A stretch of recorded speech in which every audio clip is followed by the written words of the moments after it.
क्या सच में एक छोटा सा लाल गुलाब किसी की जिंदगी बदल सकता है? सोचिए, मदर्स डे का दिन है। एक आदमी अपनी कार से उतरता है और एक फूलों की दुकान के सामने जाकर रुकता है। वो अपनी माँ के लिए कुछ बहुत ही खूबसूरत फूल भिजवाना चाहता है। उसकी माँ वहां से लगभग 200 मील दूर रहती थी, तो उसने सोचा कि कुरियर से फूल भिजवा देता हूं। लेकिन तभी कुछ ऐसा हुआ जिसने उस आदमी के सोचने का नजरिया ही पूरी तरह से बदल कर रख दिया। कार से बाहर आते ही उसकी नजर अचानक फुटपाथ पर पड़ी। वहां एक बहुत ही छोटी सी बच्ची बैठी हुई थी और वो फूट फूट कर रो रही थी।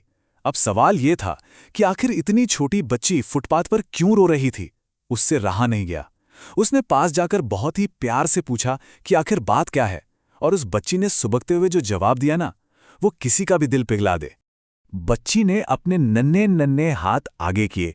वो बोली, मैं अपनी माँ के लिए एक लाल गुलाब खरीदना चाहती हूँ। लेकिन उसकी सबसे बड़ी उलझन ये थी कि उसके पास सिर्फ 75 सेंट्स थे और एक गुलाब की कीमत पूरे $2 थी। वो अपनी माँ को मदर्स डे पर एक प्यारा सा तोहफा देना चाहती थी, पर पैसे कम पड़ रहे थे। उसकी मासूम आंखों में बस एक ही जिद थी, एक लाल गुलाब। ये सुनकर उस आदमी के चेहरे पर एक बहुत ही प्यारी सी मुस्कान आ गई। उसने बच्ची का हाथ पकड़ा और बोला, चलो मैं तुम्हें गुलाब दिलाता हूं। वो दोनों फूलों की दुकान के अंदर गए। उस आदमी ने अपनी माँ के लिए वो 200 मील दूर फूल भेजने का ऑर्डर दिया और साथ ही उस छोटी बच्ची के लिए एक बहुत ही सुंदर सा लाल गुलाब खरीद लिया। उस वक्त बच्ची की आंखों में जो खुशी चमक रही थी ना, वो बस देखने लायक थी।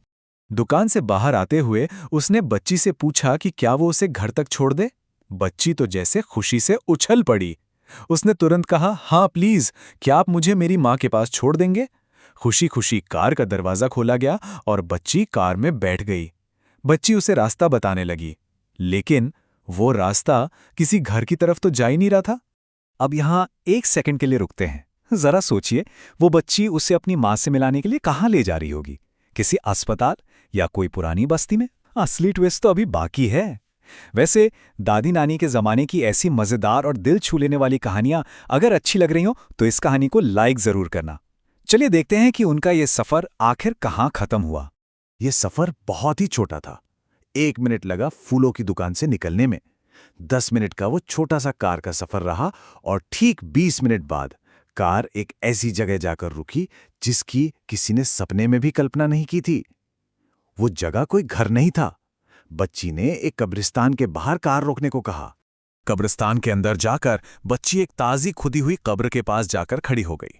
उसने अपने छोटे छोटे हाथों से वो लाल गुलाब अपनी माँ की कब्र पर बहुत ही प्यार से रख दिया।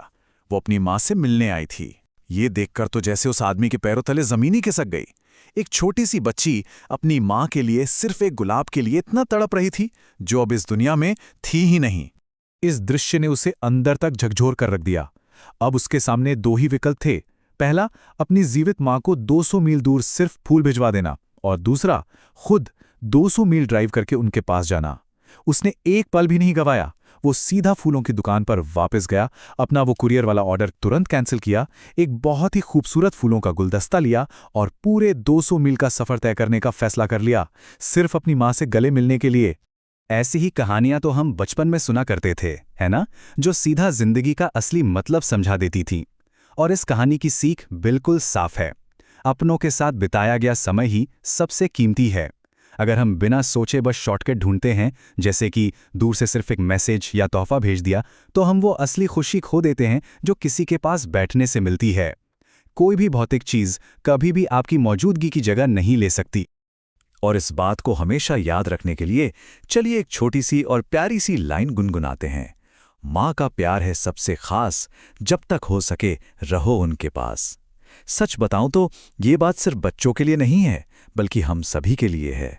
जब तक हमारे अपने हमारे साथ हैं, हमें उनके पास रहना चाहिए, उनकी कद्र करनी चाहिए। अब एक बहुत ही जरूरी सवाल जो हमें खुद से पूछना चाहिए, अगर हम उस आदमी की जगह होते तो क्या करते? आपको किसकी भावना सबसे ज्यादा सच्ची लगी, उस मासूम बच्ची की या उस इंसान की जिसे सही वक्त पर अपनी गलती का एहसास हो गया? इस विषय पर आज अपने परिवार और बच्चों के साथ बैठकर चर्चा जरूर होनी चाहिए। अगर इस कहानी ने आपके दिल के किसी भी कोने को छुआ है ना, तो इससे अपने दोस्तों, परिवार और खास तौर पर बच्चों के साथ जरूर शेयर कीजिएगा। बच्चों को ऐसी कहानियों से ही तो सही और गलत की पहचान होती है।